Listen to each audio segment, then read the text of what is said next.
Autonomy is one of those words that is often used, but whose meaning often escapes us. The term is very trendy and evokes the liberated company, participative management styles, and all forms of social innovation that would allow work to be seen as emancipatory. For philosophers, as well as for etymology enthusiasts, autonomy refers to the act of governing oneself. This refers to the idea of great freedom in the way one leads one's life, choosing who you want to be and how to be that person. Obviously, within an organization, as soon as work is collective, employees are placed in a position of subordination and they depend on each other to obtain the resources they need to do their jobs. Autonomy becomes a sweet dream. In the end, only Robinson Crusoe, alone on his island, could claim to live autonomously. But it's not certain that this autonomous life is really desirable.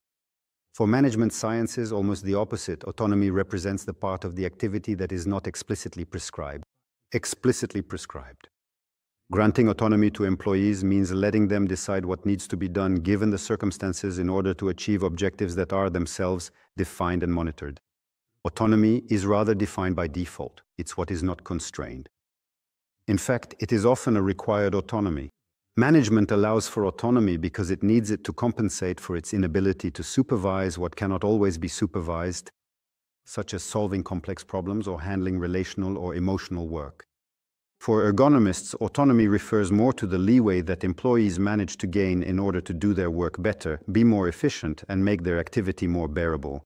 We are in the realm of micro-regulations of professional activity, of tricks and ways of doing things that make it possible to solve problems that have not been noticed by management or by the designers of production processes. It is also about finding the gestures that help preserve one's health.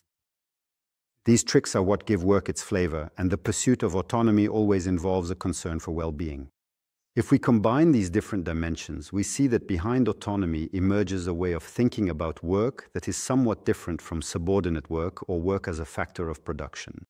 Between prescribed work and real work, between autonomy that is won and autonomy that is required, between freedom and social constraints, we see a new way of thinking about management emerging, moving away from constraint to allow employees to propose actions as long as their suggestions create value for the organization.